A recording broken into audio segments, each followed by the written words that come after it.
este libro o en este estudio del libro de números, valga la redundancia, vamos a ver muchos números, ¿no? O sea, por cierto, los dos primeros capítulos han sido full números, ¿no?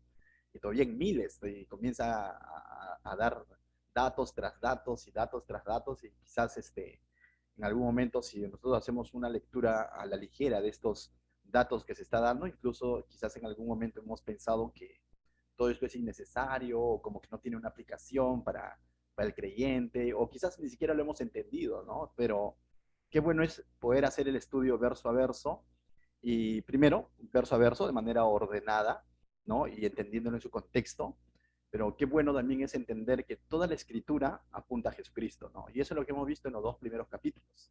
Hemos visto que Dios es un Dios de orden. Entonces, estos números que está dando no son en vano, ¿no? Nos ha hablado de cómo es que Dios ha considerado a las 12 tribus, ¿no? Ha considerado 12 tribus, nos ha dado, y también nos habla de cómo es que Dios conocía, o cómo es que Dios conoce a su pueblo, ¿no? Y como Dios conoce a su pueblo, está pidiendo que se ordenen y hagan ese censo, ¿no? Y ciertamente Aarón y Moisés van a hacer ese censo, ¿correcto? Este es el primer censo que se hace. Luego, más adelante, en el capítulo 26, más o menos, se va a hacer otro censo de una nueva generación, porque toda esta generación no va a ingresar a la tierra prometida, ¿correcto? Entonces, primero vemos que Dios es un Dios de orden, que Dios conoce a su pueblo, que Dios estaba organizando a su pueblo para la batalla, porque su propósito no era salvarlos del yugo egipcio y dejarlos en el desierto. Su propósito era introducirlos a la tierra prometida.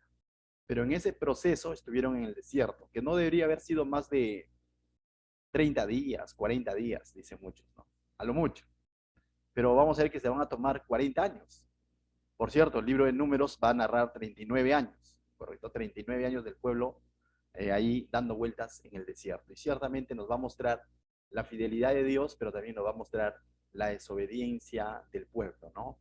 Entonces, lo otro que hemos visto, y vamos a ver, vamos a seguir viendo en este libro, es que viendo la organización que Dios dijo en el capítulo 1 y el capítulo 2, vimos que todo se organizaba teniendo como punto de referencia que alguna tribu en especial, no, teniendo como punto de referencia el tabernáculo, ¿no es cierto? Y dice, al oriente del tabernáculo, al occidente del tabernáculo, al sur del tabernáculo, al norte del tabernáculo. Entonces, teniendo como punto de referencia el tabernáculo. ¿Y qué es el tabernáculo?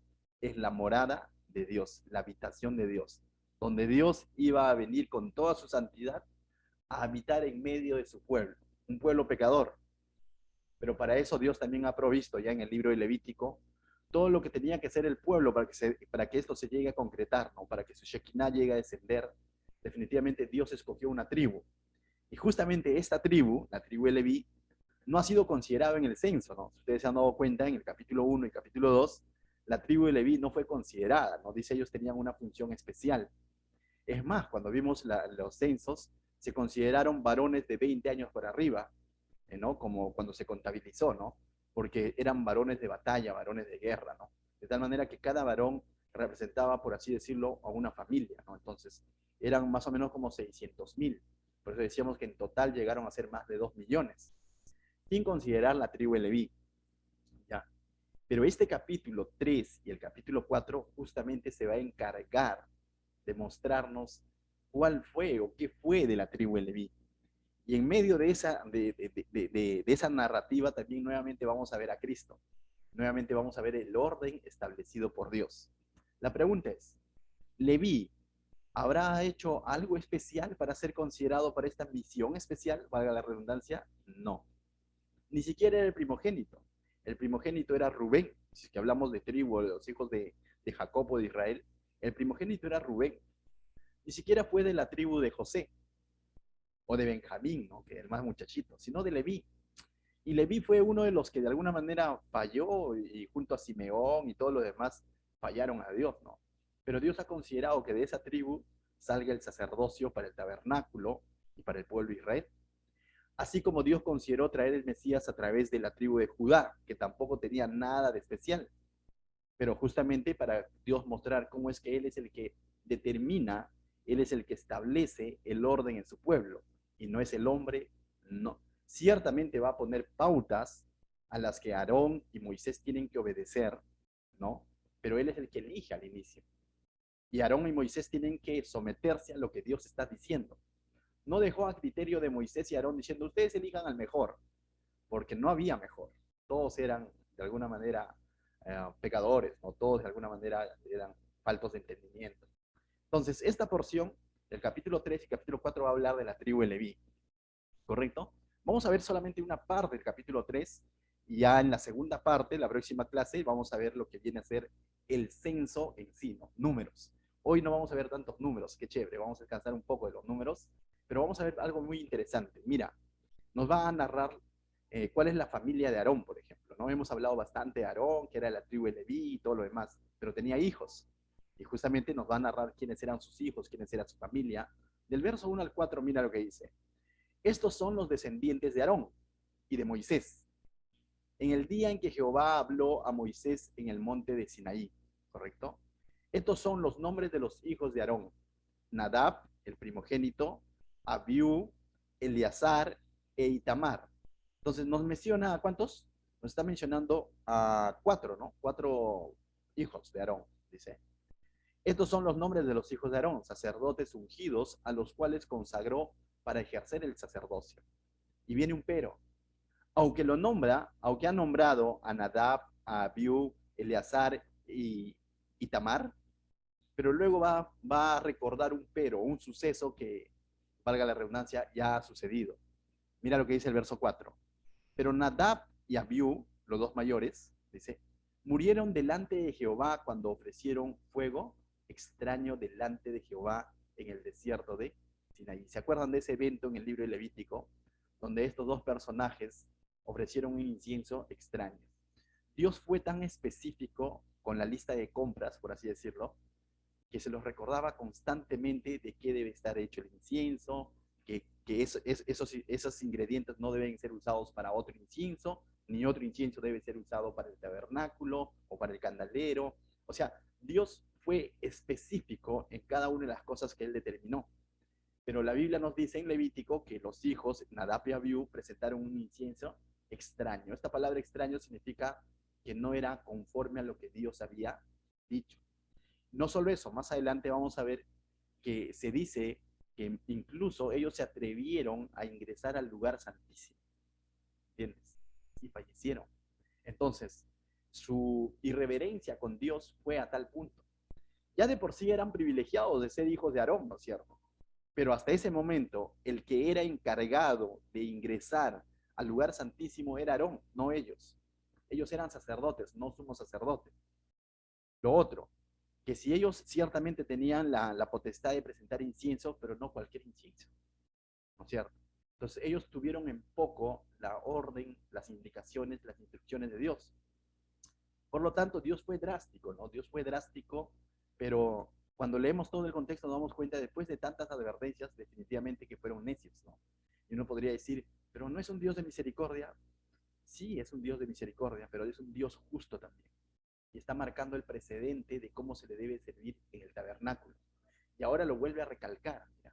Ahora que van a convocar a la familia de Aarón, vuelve a recalcar, los menciona para que justamente crear esa reverencia en su pueblo de decir, no sirvamos a Dios por servir, ¿no? Ya es un privilegio poder servirle en el tabernáculo, pero no lo hagamos a la ligera. Muchas veces nosotros hemos sido también, y vamos a ver más adelante, que somos llamados real sacerdocio, embajadores de Cristo, hijos de Dios, nuevas criaturas, cristianos, y como decía un amigo, ya menciono mucho su nombre, pero él decía, no, la palabra cristiano muchas veces nos queda grande, muchas veces nos queda grande, porque le fallamos y no solamente quedamos mal nosotros, como siervos me estoy refiriendo, sino hacemos quedar mal muchas veces a Dios, ¿no? Entonces, yo creo que todo este capítulo habla también de eso, ¿no? De la santidad de Dios. Dios es un Dios santo, ¿no? Y está llamando a que su pueblo lo sirva entendiendo su santidad. Amén. Verso 4 dice, pero Nadab y Abiú murieron delante de Jehová cuando ofrecieron fuego extraño delante de Jehová en el desierto de Sinaí. Y no tuvieron hijos. Y es más, se quedaron sin descendencia. Entonces le quedaron solamente dos hijos a Aarón, ¿no es cierto? Que vendría a ser Eleazar e Itamar, ¿no? Dice, ejercieron el sacerdocio delante de Aarón, su padre. Entonces, ¿quiénes quedaron? Eleazar e Itamar ejerciendo el sacerdocio. ¿Quién era el sumo sacerdote? Lógicamente, a Aarón, ¿no? Entonces, aquí nos narra cuál era la familia de Aarón y a qué fueron llamados. La familia de Aarón en sí. Ahora, toda la familia de Aarón pertenece a una tribu. O sea, Aarón tiene primos, tiene su hermano José, su hermana María. O sea, hemos hablado de la familia de Aarón. Y de la familia de Aarón salían los sacerdotes, específicamente, ¿correcto? Y si Aarón muere, lógicamente el sucesor vendría a ser el sumo sacerdote. El sacerdocio en sí viene de la familia de Aarón, pero Aarón pertenece a un grupo mayor, que vendría a ser la tribu de Leví. Toda esta tribu de Leví estaba llamada a servir en el tabernáculo, pero no todos eran sacerdotes, recuerda eso. Y eso de eso va a hablar. En el censo justamente eso nos va a mostrar. No todos los de la tribu de Leví eran sacerdotes, sino de la familia de Aarón, que pertenece a la tribu de Leví. Pero toda la tribu de Leví fue llamada a servir en el tabernáculo, no necesariamente como sacerdote, sino en otros servicios que vamos a ver en este y en el próximo capítulo. Mira lo que dice el verso 5 al 10. Dice, y Jehová habló a Moisés diciendo, haz que se acerque la tribu de Leví, te das cuenta, este grupo mayor, ¿no? Del cual Aarón es parte, ¿no? Y dice, y hazla estar delante del sacerdote Aarón, delante de Aarón, para que sirvan y desempeñen el encargo de él, es decir, para que sirvan bajo las instrucciones o bajo la dirección de quién? De Aarón. Estas otras tribus, digo, estas otras familias que también pertenecían a la tribu de Leví, correcto, que eran familiares de Aarón, más no sus hijos, también son llamadas a servir, pero bajo la indicación de quién? De Aarón, ¿no? Entonces, y él dice, y el encargo de toda la congregación delante del tabernáculo de reunión. ¿Y qué más? También fueron llamados a servir al pueblo, esta tribu de Leví. Y sigue, dice, y guarden todos los utensilios del tabernáculo de reunión y todo lo encargado a ellos por los hijos de Israel, y ministren en el servicio del tabernáculo, nuevamente, y sirvan ¿dónde? En el tabernáculo. Básicamente ellos servirían tres cosas: a Aarón, a la congregación o al pueblo, y en el tabernáculo. Y eso es lo que Dios está encomendando a esta tribu, a este grupo mayor. Pero el sacerdocio lo está reservando para la familia de Aarón, que pertenece a toda esta tribu, ¿correcto? Y es Aarón el llamado, de alguna manera, a dar las directrices, ¿no? En esta primera instancia lo está haciendo Moisés, pero más adelante haría la tribu de Leví bajo la familia de Aarón, ¿correcto? Y es más adelante vamos a ver que de la misma tribu de Leví, algunos se van a revelar a la autoridad de Aarón. Por ejemplo, los de Coré, los hijos de Coré, que son de la tribu de Leví, pero no son de la familia de Aarón. Y van a decir, ¿y por qué Aarón es el que tiene que decir siempre? ¿Por qué Aarón siempre tiene que tomar las decisiones? Así no se vale, pues casi nosotros que somos, y qué hay de nosotros, y qué de bueno tiene Aarón, y de pronto va a entrar la rebelión. Y no va a ser una rebelión contra Aarón, sino es contra lo establecido por Dios, y eso es lo que Dios quiere que quede claro cuando luego trae juicio sobre la tribu de Coré, o digo, sobre la familia de Coré. Es de que la rebeldía no fue contra Aarón, sino contra quién? Contra Dios, porque Dios es que le da la autoridad a Aarón. Por eso que más adelante vamos a hablar de la vara de Aarón, cómo prevaleció sobre la vara de los hijos de Coré, y cómo es que la tierra se abre y se los traga y todo lo demás. Ahora, cuando leemos esos eventos, nuevamente nos parece que Dios está siendo drástico. Pero cuando leemos estos capítulos, nos damos cuenta que Dios está siendo específico. Está dejando las cosas claras. Aarón, sus hijos para el sacerdocio, toda la tribu de Leví, también servirá en el tabernáculo, pero bajo la dirección de ¿quién? De Aarón. Dice el verso 7, y desempeñen el encargo de él. ¿Quién es él? Verso 6 nos ha mencionado a Aarón. Haz que se acerque la tribu de Leví y hazla estar delante del sacerdote Aarón, para que le sirvan y desempeñen el encargo de él y el encargo de toda la congregación delante del tabernáculo de reunión, todos los sacrificios que traían y todo lo demás, ¿de acuerdo? Ellos estarían ahí de portero y tantas cosas que vamos a ver cuando de pronto van a ensamblar el tabernáculo, cuando van a desarmar el tabernáculo, cuando van a transportar el tabernáculo, cada quien va a tener su parte. Entonces esto habla de cómo es que Dios tiene todo un orden establecido y está dejando las cosas claras, ¿no? Pero dice que también para que ministren las necesidades del pueblo, ¿correcto? Más adelante, en el libro de Deuteronomio, vemos que incluso los de la tribu de Leví eran los encargados de enseñar la ley. de enseñar, por así decirlo, la palabra de Dios escrita hasta aquel entonces. Eso también es un privilegio hermoso, ¿no? Más adelante en el libro de Crónicas vamos a ver que de esta tribu de Leví, de esta tribu, sobre todo de la familia de Gersón y Coat, van a salir músicos que van a servir bajo el reinado del rey David, por ejemplo.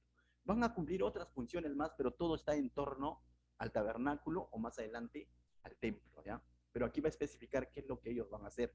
Entonces vemos de alguna manera que Dios es un Dios de orden. ¿Amén? Y Él en su orden que está estableciendo lo está haciendo bajo su propia dirección. No ha hecho una encuesta, no ha hecho un casting, no ha pedido currículum, no ha hecho nada de eso. Ahora quizás podríamos entender que de lo vil y menospreciado me llamó. Es cierto que muchas veces lo citamos, pero citémoslo con responsabilidad, recordando de que nos ha llamado a una función especial, a, a cumplir un ministerio.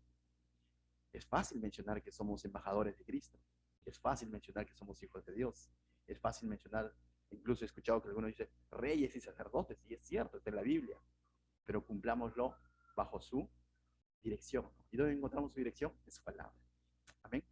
Y mira lo que dice el verso, casi al finalizar, el verso 9 y 10 dice, y darás a los levitas, y darás los levitas a Aarón, es decir, toda esta tribu estaría bajo la dirección de Aarón, ¿no? Y a sus hijos para que ejerzan su sacerdocio. Dice, y el extraño que se acerque, dice, se acerque, ¿qué dice? Morirá. O sea, aquel que fuese de otra tribu y de pronto dice, ¿y yo qué? No, yo soy de la tribu de Judá, quizás soy más entendido, más leído, más educado, más fuerte, qué sé yo, más hermoso, así, más hablador, quizás así como Julio César, no sé. Y de pronto dice, ¿y yo? ¿No? Eh, la palabra es clara, dice, y el extraño que se acerque morirá, ¿correcto? Aquel que se acerque, nuevamente esta palabra extraño, que no es conforme a lo establecido por Dios, simplemente morirá. Es similar al incienso extraño, incienso que no fue conforme a lo establecido por Dios. Ciertamente todo esto tiene una aplicación en el antiguo pacto, ¿no? Que Dios ha hecho con Moisés en el Éxodo y ahora vemos cómo es que ellos se vienen a dirigir y tú dices, pastor, ¿y qué tiene que ver eso con nosotros, no? Ciertamente, primera aplicación que podemos sacar sería, ¿no? Que Dios es un Dios santo, que Dios es un Dios de orden, eh, que Dios es un Dios de gracia también que da ese privilegio a la tribu de Leví, a la familia de Aarón, sin hacer un casting previo, pero también nos da una perspectiva para el Nuevo Testamento. Tú dices, ¿y ahora cómo es ese asunto, no? O sea, en el Nuevo Testamento hay dos verdades. Una primera verdad es que todos somos sacerdotes, de alguna manera. Todos, de alguna manera, no quiero decir que sustituimos a Jesús, para nada, pero todos de alguna manera ejercemos cierta autoridad en el lugar donde Dios nos pone, sea en la familia, sea en un lugar de trabajo, sea en la iglesia. Todos de alguna manera, como dice Pablo en su carta, somos embajadores de Cristo. O como dice Pedro en su carta, somos real sacerdocio, nación santa. Todos, de alguna manera. Entonces, eso ya debe de por sí alegrarnos nuestro corazón, sí, porque nos ha llamado de las tinieblas para la luz admirable. Pero al mismo tiempo debe poner en nosotros una reverencia hacia Dios, ¿no? Y un agradecimiento, de decir gracias porque mientras que en el Antiguo Testamento la tribu Leví tuvo este privilegio, ahora tú nos das esa libertad en Cristo, ¿no? De poder nosotros también ser tus representantes. Pero también vemos, esa es la primera verdad, todos somos sacerdotes de alguna manera. Pero viéndolo desde el punto de iglesia, desde el punto de vista de iglesia, cuando hablamos de distintivos, ¿se acuerdan? Hablábamos, ¿no? De que hay diversas maneras de cómo se establecen muchas veces las iglesias, administran las iglesias, hay lugar, no, o sea, y quizás sería volver a llevar el curso, ¿no? Pero Dios deja principios claros en su palabra, y aquí uno de los principios es esto, ¿no? Que el que llama es Dios. Hoy en día hay iglesias que se organizan y de pronto levantan al pastor en base a una elección popular, por ejemplo. Hay ciertas iglesias que de pronto dicen, a ver qué hermanos van a candidatear y a mano alzada dicen tal hermano que sea el pastor. lo cual no vemos ni en el Antiguo ni en el Nuevo Testamento, ¿no? ¿Me dejo entender? O hay iglesias donde, por ejemplo, la forma episcopal, donde viene alguien de arriba, ¿no? Y de pronto dice, y pone, ¿no? Por ejemplo, el católico, por lo general, ¿no? Viene desde el Papa y pum, pum, van poniendo, ¿no? Y rinden cuentas al Papa y todo lo demás. Pero vemos aquí, y tanto en el Nuevo Testamento, que siempre que el que ha llamado al ministerio es Dios. Dios llamó a Jesús llamó a cada uno de sus discípulos, no hizo un casting nuevamente, ni tampoco ninguno de sus discípulos se autoproclamó discípulo, me dejó entender, sino fue un llamado de parte de Dios. Ahora, también vemos en el libro de Hechos que Jesús, a través del Espíritu Santo, continuó llamando a sus siervos. Ya, por cierto, un claro ejemplo tenemos en Pablo, cómo lo llamó, ¿no? Vemos ejemplos, por ejemplo, en Timoteo también, lo llamó Dios, ¿no? Entonces, una de las cosas que nos debe quedar claro que para el servicio a Dios ya en la congregación, no solamente me refiero como pastor, sino como diácono, como líder, como siervo, recuerda, Dios es el que llama. Pero tú dices, ¿y quién evidencia el llamado? Ciertamente el llamado es personal, como fue con Pablo. Pero ciertamente este llamado, cuando es personal, luego es puesto a prueba. Pablo escribe a Timoteo, que vamos a llegar a ese punto, ¿no? 1 Timoteo capítulo 3, donde cómo es que es puesta a prueba y cómo es que da ciertos requisitos que se deben de evidenciar en todo siervo que está de pronto ejerciendo un liderazgo. Pero finalmente la responsabilidad de tomar el llamado es personal. Hay aquel que de pronto no tiene el llamado y de pronto dice, ¿y yo por qué no puedo ser? Y uno le podría decir, tú puedes ser, ¿no? Normal, abre una obra y comiénzala todo, pero asegúrate que sea Dios el que te ha llamado, ¿no? No es en nuestras fuerzas. Esos principios claros debemos tenerlo claro, valga la redundancia. Amén. Entonces, decíamos, ¿no? Dios de alguna manera ha levantado sus siervos, ¿no? Y es interesante, si quizás vamos a darle la aplicación en el nuevo pacto, en Efesios capítulo 4, por ejemplo, pueden abrir su Biblia, dice lo siguiente, ¿no? El verso 11, es un texto bien conocido cuando se habla del llamado al servicio, ¿no? Y cuando yo digo llamado al servicio, no solo me refiero a pastores, sino me refiero a maestros, a líderes, a todos aquellos que son llamados a servir en un ministerio especial a Dios, misioneros, ¿no? Mira lo que dice, verso 11, y él mismo constituyó a unos apóstoles, a otros profetas, a otros evangelistas, a otros pastores y maestros. Y es interesante porque, por ejemplo, ¿no? Uno dice, yo quiero ser evangelista, pero cuando una persona ha sido llamada a ser evangelista, créeme que Dios también, cuando vemos en Corintios y en Romanos, Dios también lo va a capacitar, ¿no? Y va a darle de los dones, justamente, de sus dones, para que pueda ejercer el servicio, correcto, ¿no? Quizás muchos de nosotros nos gustaría ser un evangelista, ¿no? Alguien que de pronto predica y se convierte en miles. Pero si es de Dios, amén. Ahora, ¿todo creyente es llamado a evangelizar? Sí, pero no todo creyente necesariamente es un evangelista. ¿Me dejo entender? El evangelista muchas veces tiene esa facilidad de presentar a Cristo no solo en un púlpito, sino en una conversación de amigos, en una reunión familiar, en un bus, ¿no, Julio César? Entonces, eso podemos entender de pronto que Dios llama, me dejo entender.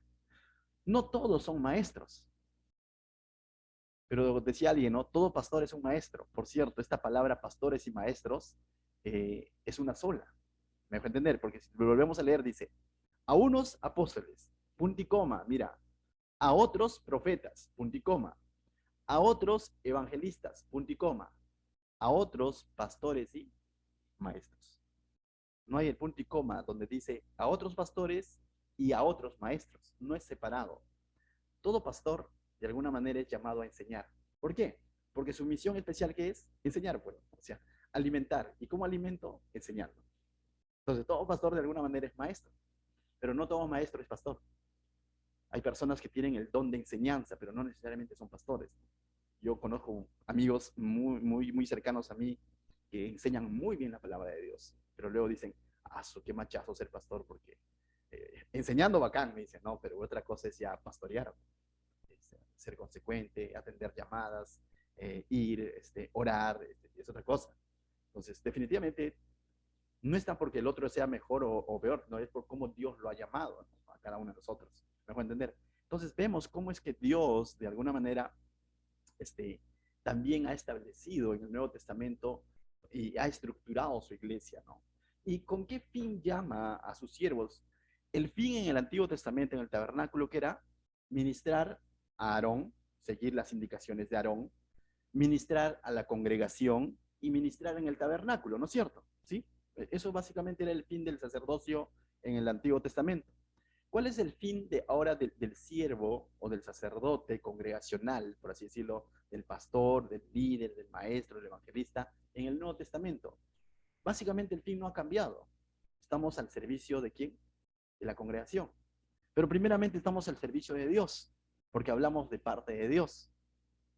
En el Antiguo Testamento, ¿quién era el sumo sacerdote? Aarón. En el Nuevo Testamento, ¿quién es el gran sumo sacerdote? Jesús. Y debemos entender, todo siervo, si tú consideras que has sido llamado a servir a Dios, una de las cosas que debes entender que tu primer servicio no es tanto a la gente, sí es a la gente, pero sobre todo comienza que tu servicio es a quién? A Cristo, bajo su dirección. ¿Quién daba los lineamientos en el Antiguo Testamento de parte de Dios? Era Aarón. En el Nuevo Testamento es Jesús quien ha dejado el modelo. Por tanto, id y haced discípulos, dice, a todas las naciones, ¿no? Y que guarden todas las cosas que yo os he enseñado, eso dice. Y eso es lo que hace la iglesia, ¿no es cierto? Y eso es lo que ha hecho toda la iglesia desde sus inicios. Y eso es lo que somos llamados a hacer ahora nosotros, si de pronto decimos somos siervos de Dios. No a servir de acuerdo a nuestros propios lineamientos, sino bajo los lineamientos del gran sumo sacerdote que es Jesús. Pero ciertamente somos llamados a servir a un pueblo real, a lo que se conoce como las ovejas, los congregantes, los hermanos, como tú quieras llamar. Somos llamados a servir a ellos. ¿Dónde? En esta estructura o de organización llamada iglesia, que viene a ser ¿qué? El cuerpo de Cristo. Y Él es la cabeza. ¿Qué era el tabernáculo? La morada de Dios. Hay un paralelismo claro. Entonces, si en el Antiguo Testamento ellos deberían de tener bastante temor y reverencia para servir a Dios, ¿será que en el Nuevo Testamento eso ya fue? No, con mayor razón, con mayor razón. Con mayor razón debemos entender que, aunque es cierto, estamos bajo la gracia, pero somos llamados a servir con la misma o con una mayor reverencia a Dios. ¿Me dejó entender? Si allá un extraño quería arrebatar un puesto, por así decirlo, moría. Hoy en día, ¿cuántos falsos predicadores vemos? Muchos. Ay, que la gracia, ¿no es cierto? Pero ¿Dios habrá dejado de ser justo? No, Dios sigue viéndolo todo. Es un trato personal con Dios, que donde definitivamente aquel que toma a la ligera un pastorado o el llamado a predicar o lo que fuese, y lo toma a la ligera y lo hace mal, por así decirlo, adrede, va a rendir cuentas a Dios, definitivamente. Efesios nos da, por ejemplo, la visión clara o cuál es la finalidad por qué Dios llamó a sus siervos. Mira lo que es el verso 12, Efesios 4, dice, a fin de perfeccionar a los santos para la obra del ministerio. ¿Para qué? Para perfeccionar a los santos. Y tú dices, uy, pero de pronto perfeccionar, pero ninguno somos perfectos, ¿cierto? La palabra perfeccionar es para traer madurez a los santos. La pregunta es, ¿y quiénes son los santos? Todos aquellos que han sido santificados por el Espíritu Santo. Es decir, todos aquellos que han entregado su vida a Cristo. ¿Y Dios a quiénes va a usar para perfeccionar, para llevar a la madurez a la congregación o al creyente? A estos siervos que está levantando. Esa es la finalidad. No es exprimir a los santos, no es engañar a los santos, no es dar chupetín a los santos y de pronto entretenerlos, sino es llevarlos a la madurez, como un padre o un hijo. Hay dos maneras de criar, ¿no? Padre consentidor o padre que está viendo el futuro de su hijo. Lo mismo, la misma figura. Entonces, ese es el llamado que tiene todo siervo, perfeccionar a los santos para la obra del ministerio. Y mira lo que continúa el verso 13, o dice, el verso 12, a fin de perfeccionar a los santos para la obra del ministerio, para la edificación del cuerpo de Cristo. ¿Y cuál es el cuerpo de Cristo? La iglesia. Para que la iglesia sea edificada. Para eso son llamados los siervos. Y a eso hemos sido llamados. Hasta que todos lleguemos, todos, todo creyente, ese es el propósito de Dios, como decía Romanos capítulo 8, verso 20, 21, decía, ¿no? Conforme a sus propósitos hemos sido llamados, ¿se acuerdan? Y este pasaje es similar, hasta que todos lleguemos a la unidad de la fe y del conocimiento del Hijo de Dios, a un varón perfecto, a un varón maduro. Ese es el anhelo de Dios, ese es el propósito de Dios. No que la iglesia de pronto sea entretenida y que los hermanos sigan como bebés espirituales, sino el propósito de Dios es de que su iglesia madure, para que estos que maduran también más adelante cumplan su ministerio y continúen la cadena. No podríamos dar una responsabilidad a un niño recién nacido, ¿no es cierto? No podríamos, un recién convertido no podría ejercer, por ejemplo, el ministerio de enseñanza o de maestro. Dios necesita edificar su vida, perfeccionarlo, madurarlo.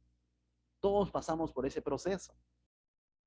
No todo aquel que de pronto dice recibí el llamado de parte de Dios para servirle, no todo lo empieza ahí ya, ¿no? Pasa un tiempo donde Dios te permite primero capacitarte, pero tenemos que dejar capacitarnos. Amén. Verso 14 dice, no, la última parte de verso 13 dice, a varón perfecto a la medida de la estatura y la plenitud de Cristo. Y ese es el propósito de Dios. Y tú dices, Dios, eso es inalcanzable. Pero como decíamos ayer en el devocional, ¿sabes qué? Humanamente es inalcanzable. Pero tú tienes ese Espíritu Santo. Ese mismo Espíritu Santo que levantó a Jesús de los muertos mora en tu vida. Y si tú eres guiado por ese Espíritu Santo, cuya espada es la palabra de Dios, ciertamente somos llamados a estar en esa carrera. Y como Pablo decía, yo he corrido la carrera. Pablo corrió su carrera, tú tienes que correr tu carrera. Que el Señor cuando venga o cuando te lleve, te encuentre corriendo, pero no descansando diciendo, Señor, eso es inalcanzable. No, mejor sigo así. Que no nos encuentre así, que nos encuentre caminando, como decía la redundancia, en la caminata de la fe, que nos encuentre en ese proceso de ser conforme a su imagen. Y ciertamente todo eso lo va a hacer Él. Y va a llegar el momento en el que estaremos cara a cara con Él, con cuerpos glorificados y con cuerpos incorruptibles, donde no habrá más pecado, no habrá más dolor, no habrá más tentación y nada de eso. Pero mientras tanto, tenemos responsabilidad, mis hermanos. Verso 15, mira lo que dice. No, 14. Para que ya no seamos niños fluctuantes, llevados por donde quiera, que de todo viento de doctrina. Hoy día mi hijita le decía a Hakan, ¿no? Yari tenía un chupetín, y le decía, Hakan, le decía, ¿qué harías si un extraño te dice, te invito a este chupetín? Y Hakan dijo, hay una palabra donde él dice como que, qué asco, algo así. Uy, algo así dijo, ¿no? O sea, como que, ¿ah? Iu, dijo así, no, Iu, eso es lo que él le diría, dice, ¿no? Pero yo me río porque ya le hemos enseñado que si un extraño le invita a un chupetín, algo así, él diga no, ¿no? O sea, y él dijo Iu, ¿no? O sea, pero por lo general un niño, cuando le ofreces algo, ¿qué es lo que hace? Lo toma, ¿no? O sea, no considera si es extraño, si es bueno, si es malo, ¿no? No ve el más allá, el propósito de más allá, ¿no es cierto? Lo mismo ocurre muchas veces cuando somos bebés espirituales, cuando no nos dejamos eh, perfeccionar, moldear, edificar dentro de esta organización o dentro de este cuerpo llamado iglesia. Tú pudieras, ¿no? Tal persona se convirtió hace 2 años y ya está sirviendo. Tal persona tiene 30 años de cristiano, pero sigue igual. Entonces, no es que de pronto uno podría decir, uy, en todo caso quizás el pastor está mal o los líderes están mal. No necesariamente. El crecimiento muchas veces también es algo personal. Hay ocasiones donde ciertamente quizás los líderes están errados, claro, hemos visto casos como esos, pero si vemos que algunos crecen y otros no, tenemos que evaluar qué está pasando, ¿no es cierto? Y algunos se quedan, como dice acá, ¿no? Como bebés, como niños fluctuantes, llevados por doquiera de todo viento de doctrina, ¿no? Y hay mucho de eso en la iglesia en general. No me refiero a Jesús Salvador, sino en la iglesia en general hay mucho de eso, mis hermanos. Muchos que simplemente entretienen al creyente, ¿no? Y numéricamente tú puedes ver que quizás son congregaciones llenas, pero donde no hay alimento espiritual, no hay doctrina, no hay enseñanza, y simplemente todo es distracción o diversión o cositas que al creyente le gusta escuchar, ¿no? A la persona le gusta escuchar. Tengamos cuidado por eso, ¿no? Porque dice, somos llamados a la madurez, no a quedarnos como niños fluctuantes, ¿no? Dice, por estratagema de hombres que para engañar emplean con astucia las artimañas del error, sino que siguiendo la verdad en amor, crezcamos en todo aquel que es la cabeza, esto es Cristo. ¿Quién debe ser nuestro referente? Cristo. Ni siquiera el pastor, ni siquiera el líder, sino nuestro referente tiene que ser Cristo. Pablo dice una frase muy interesante. Sed imitadores de mí, y a veces podemos decir, ah, qué arrogante Pablo. No, no, Pablo no dijo que seamos imitadores de él en todo, sino como yo de Cristo. Eso es lo que debemos imitar de Pablo, como él anhelaba imitar a Cristo. En otras palabras, Pablo está diciendo, imita a Cristo. Tengamos a Cristo delante de nosotros, no al hombre. El hombre puede caer, puede fallar, pero el Señor no falla. Claro, dice, claro está en Hebreos, donde dice, ¿no? Puesto la mirada en el autor y consumador de la fe, que es Jesucristo. Puesto los ojos en él. Corramos la buena batalla, ¿correcto? Verso 16 de este mismo pasaje dice, de quien todo el cuerpo bien concertado y unido entre sí por todas sus coyunturas que se ayudan mutuamente, ¿no? Sus coyunturas que se ayudan mutuamente, la importancia de pertenecer a una iglesia local, a una familia, ¿no? Donde podamos edificarnos unos a otros, porque de alguna manera cuando pertenecemos a una comunidad, perseveramos en la comunión, como dice Hechos 2:42, vamos a edificarnos unos a otros. Pero si yo me aíslo de la comunidad, del cuerpo de Cristo, ¿no? de las reuniones, me aíslo de la iglesia, en otras palabras, voy a ser influenciado justamente, como dice el refrán, ¿no? Mira con quién andas y te diré con quién eres, ¿no? ¿Quién eres? Voy a ser influenciado de alguna manera. Pero si comienzo a tener interacción, ¿no? Amistad, ¿no? Confianza, estudios bíblicos mutuos, ¿no? Y participamos de diversas lecciones o servicios que hacemos. Te has dado cuenta, pero estás conectado con el Señor. O sea, porque es tu cuerpo. Porque en la necesidad del otro o en la experiencia del otro, en la situación que está pasando el otro, Dios te está ministrando también. Tú puedes venir quizás desanimado con tu problema y llegas y encuentras sirviendo a otro que tiene un mayor problema, pero está sirviendo. Y entonces el Señor te dice, para adelante, ¿no? Entonces, cuán importante es estar conectados, bien corretados, unidos entre sí, dice, por todas las coyunturas, dice, ¿no? Que se ayudan mutuamente. O sea, la ayuda es mutua. El congregarnos, a veces pensamos de que yo estoy dando de mi tiempo, o sea, alguien más también está dando de su tiempo, sino que muchas veces la inmadurez, cuando somos niños fluctuantes, nos hace ver de una manera egoísta, ¿no? Pensamos que nosotros estamos, tengo que ir al servicio, tengo que servir, y nos hace ver por nosotros, ¿no? Como si estuviéramos perdiendo parte de nuestra vida, ¿no? Recuerda, con mayor razón, eres bendecido cuando das tu tiempo al Señor, cuando te conectas, estás en comunión con la iglesia, eres bendecido. Amén. El Señor no nos va a bendecir de pronto en el cine, ¿no? Eso es recreación, es chévere, ¿no?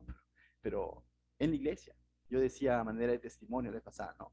Donde conocí mi idónea fue en la obra, cuando me dediqué a servir, y no solamente a congregar. Sofía igual, ¿no? O sea, no solo, aunque llegó a la iglesia creyendo, solo queriendo congregar, pero cuando se involucró en el servicio fue que nos conocimos como amigos, lo digo yo, y más adelante justamente Dios usó ese contexto para unirnos como esposos que somos. Entonces, si tú eres joven, qué bueno que estés involucrado en el servicio a Dios, estés involucrado en la iglesia. En ese contexto vas a conocer a tu idónea o a tu idóneo. En ese contexto. No lo vas a conocer en el parque. Puedes conocer muchas personas en el cine, en las fiestas, de todo. Muchas personas. Hasta en el instituto, todo. Pero que venga de parte de Dios, ahí viene el detalle, ¿no? O sea, de ojos celestes sí probablemente conozcas en otro lado. Muy bien.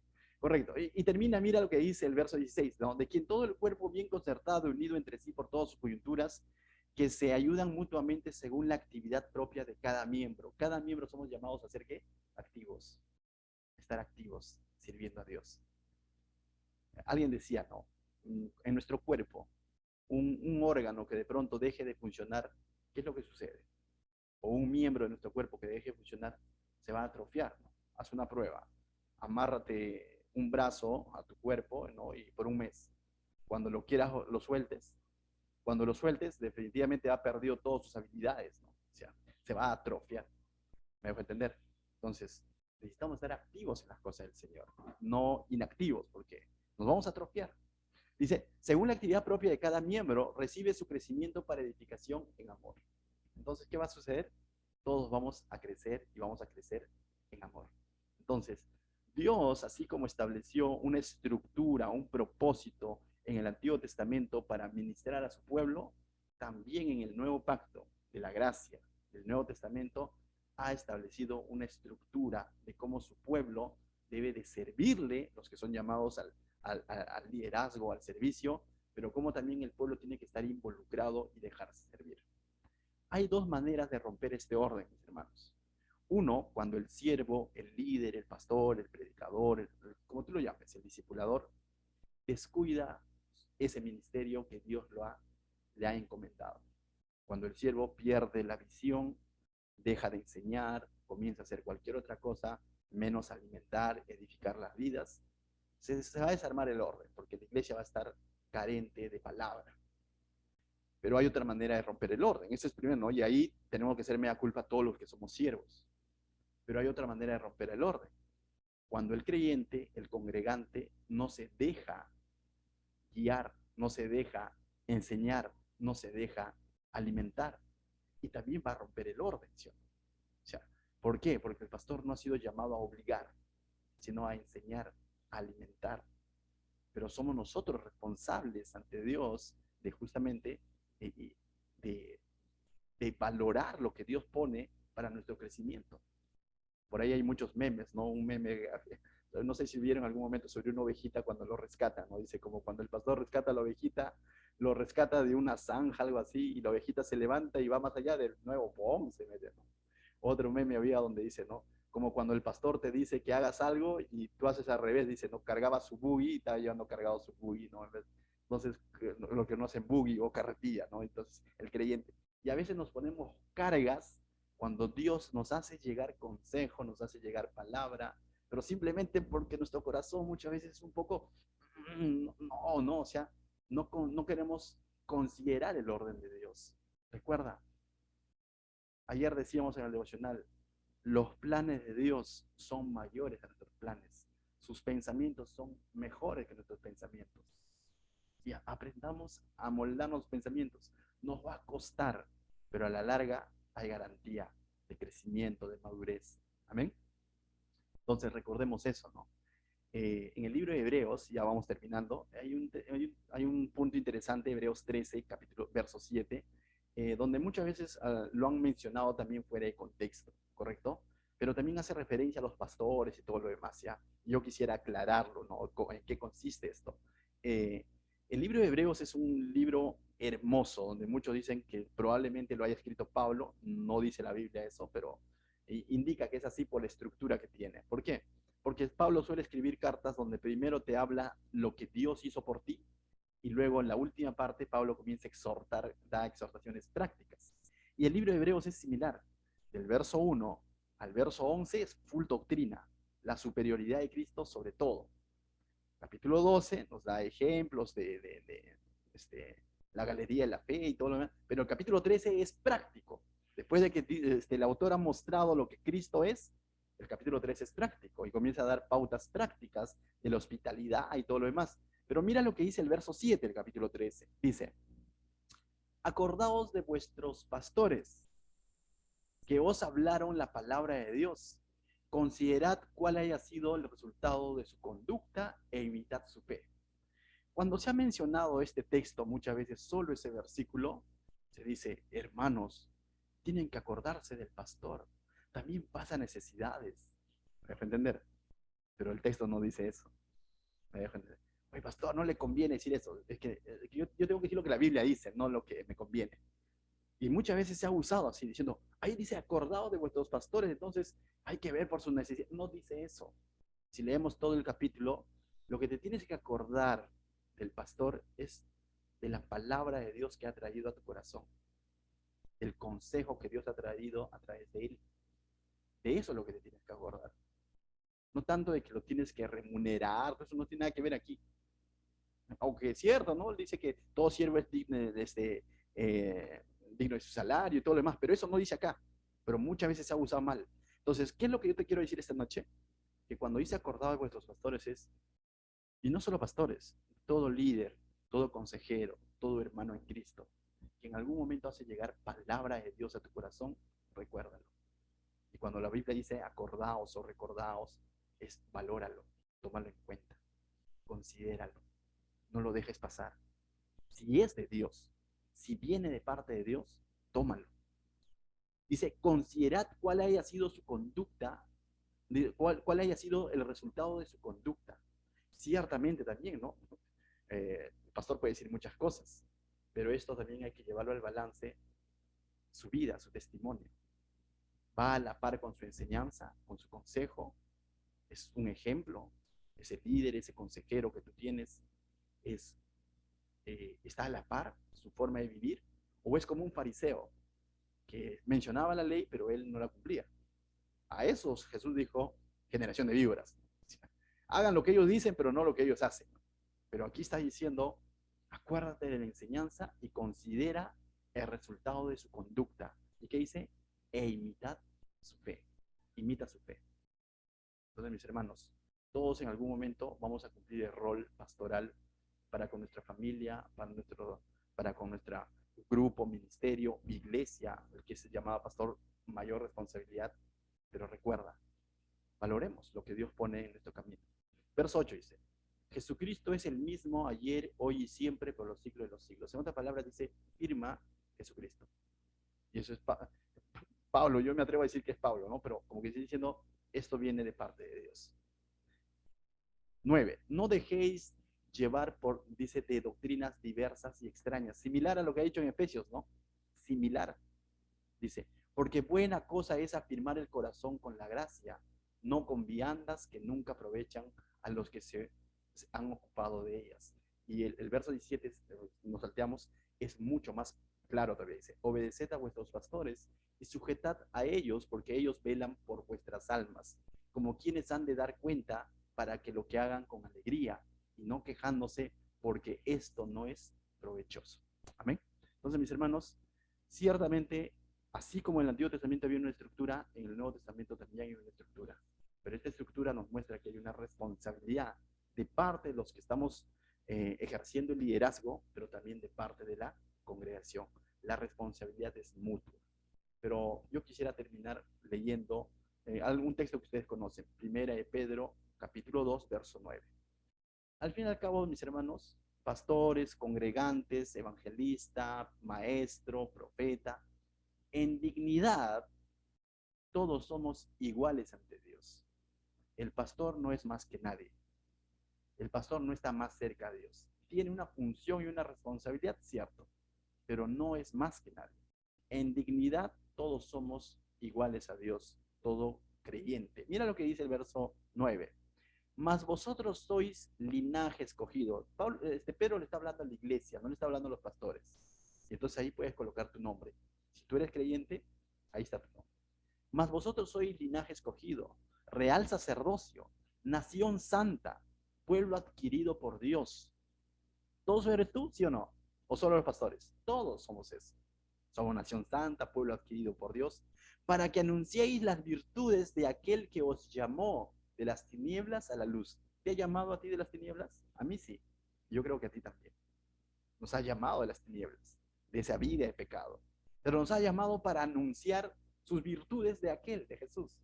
Y verso 10 dice, vosotros que en otro tiempo no erais pueblo, pero que ahora sois pueblo de Dios, que en otro tiempo no habéis alcanzado misericordia, pero ahora habéis alcanzado misericordia. Entonces, todos mis hermanos hemos alcanzado la misma misericordia, todos hemos sido alcanzados por Jesús, todos somos ese real sacerdocio. Y aunque en la iglesia nuevo testamentaria hay una estructura, pero para con Dios en dignidad, pastor, maestro, evangelista, creyente, todos somos iguales. Y todos tenemos la responsabilidad de obrar conforme ese llamado que Dios nos ha hecho, que nos ha sacado de las tinieblas. ¿Para qué? Para anunciar las virtudes de aquel. ¿Y cómo anuncio? Con mi vida. Somos cartas abiertas, reflejando la luz de Cristo, no opacándola, no escondiéndola, sino mostrándolo a los demás. Amén. Y quisiera terminar ahora sí leyendo Levítico, capítulo 11, el verso 13. Volvemos a Pastor, Levítico. Sí, Alex. primero de Pedro, ¿qué era? Capítulo 2, verso 9 y 10. Volvemos a Gracias. Levítico, mis hermanos, verso 11 al 13. Mira lo que Dios va a decir de este mm, pueblo, ¿no? De esta tribu, mejor dicho, ¿ya? Mira lo que Dios dice. Y lo mismo dice de nosotros, que ya lo he leído, por cierto, me he adelantado a leerlo, ¿no? Pero mira lo que dice. Verso 11 al 13 dice, habló además Jehová a Moisés diciendo, he aquí yo he tomado a los levitas de entre los hijos de Israel en lugar de los primogénitos. Dios tomó a esta tribu en lugar de los primogénitos. No es que de pronto ellos postularon, sino Dios lo tomó. Y esta palabra en lugar significa en reemplazo de los primogénitos. Y tú dices, ¿qué tiene que ver los primogénitos? Recuerda, todos los primogénitos de Israel le pertenecían a Dios por lo que él había hecho en la Pascua o en el Pesaj allá en Egipto, ¿se acuerdan? Desde aquel entonces todos los primogénitos pertenecían a Dios. Pero ahora Dios está diciendo, en lugar, en reemplazo de todos los primogénitos, yo he tomado a los levitas, dice. Los primeros nacidos dice, entre los hijos de Israel, ¿no? En lugar de todos ellos, Dios ha tomado a los hijos, dice, a los levitas, ¿no? Yo he tomado a los levitas de entre los hijos de Israel en lugar de todos los primogénitos, los primeros nacidos entre los hijos de Israel. Serán pues míos los levitas, son de propiedad de Dios, son de su propiedad, están consagrados para Él, ¿correcto? Dice, porque mío es todo primogénito, desde el día que yo hice morir a todos los primogénitos en la tierra de Egipto, santifiqué es, aparté, dice, para mí a todos los primogénitos de Israel, así de hombres como de animales míos serán yo Jehová. Pero ahora, en reemplazo de todos esos primogénitos que pertenecían a Dios, Él está tomando ¿qué? A la tribu de Leví para que tenga esta función, este desempeño, este servicio especial en el tabernáculo. Para eso lo está llamando. Si tú has decidido servir a Dios, estás sirviendo a Dios, crees tener un llamado especial de parte de Dios para servirle. Recuerda esto, sirves a Dios y perteneces a Dios. Él es el que te da la autoridad, Él es el que te ha llamado de lo vil y menospreciado. Y Él es el que va a cuidar y proveer para ti, como más adelante vamos a ver cómo es que Dios se va a encargar que la tribu de Leví tenga provisión siempre. Y es así Dios también con todo siervo que ha entendido y ha tomado el llamado de parte de Dios. Pero debemos recordar algo. Cuando dice en lugar de todos, esta palabra en lugar también fue usada, por ejemplo, en Génesis 22, verso 13, cuando de pronto eh, Abraham llevaba a su hijo Isaac, ¿se acuerdan esa escena, no? Para poder sacrificarlo, ¿se acuerdan? ¿Sí? Para poder sacrificarlo. Eh, Dice que en lugar del hijo, Dios proveyó un carnero, ¿correcto? Cuando ya estaba a punto de sacrificarlo, Dios en lugar de él proveyó un carnero, ¿correcto? En reemplazo del hijo, mejor dicho. Lo mismo, todo esto apunta a Cristo. El sacerdocio levítico apunta a lo que Cristo iba a hacer en su sacerdocio. El sacrificio que iba a hacer Abraham apunta al sacrificio que iba a hacer Jesús en la cruz. Por eso que en Mateo 20:28 dice, como el Hijo del Hombre no vino a ser servido, Jesús, sino para servir y para dar su vida en rescate por muchos. ¿Qué significa eso? En lugar de muchos. Todos estamos condenados a muerte, pero Jesús vino a servir. ¿Y de qué manera sirvió? Entregando su vida en rescate, en lugar de muchos. Ese debe ser nuestro mayor ejemplo como siervos, como servidores, como ministros de Dios. Si tú asumes un servicio a Dios, tómalo así. Dios te está llamando para que des muchas veces de tu tiempo, para que des muchas veces de muchas cosas, siguiendo el ejemplo de Jesús, en servicio de muchos. No vas a reemplazar a Jesús, pero vas a llevar a Cristo al corazón de muchas personas. Entonces, no sé, quizás aquí hay alguien que se ha llamado, tenga un llamado especial de parte de Dios, ten en cuenta eso, ¿no? No puedo quedar callado al decir esto. ¿Qué tal si oramos? Padre, yo te doy gracias, Señor. Gracias por tu inmenso amor, Señor, y por darnos ese privilegio de poder servirte, Señor, y ciertamente entender, Señor, que somos ese pueblo adquirido por ti, Señor. Ayúdanos a ser responsables, Señor, con esa nueva posición que tú nos has dado, Señor.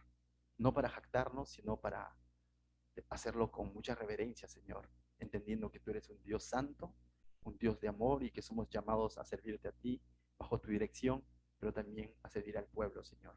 Ayúdanos, Señor, a realmente, Señor, ser obedientes a tu palabra, Señor, a tus indicaciones. Bendice a cada uno de mis hermanos, Señor, que la palabra del día de hoy haya impactado sus vidas, Señor, y que cada uno de ellos, Señor, pueda hacer una oración personal en el lugar donde se encuentra contigo, Señor. En el nombre de Jesús, amén.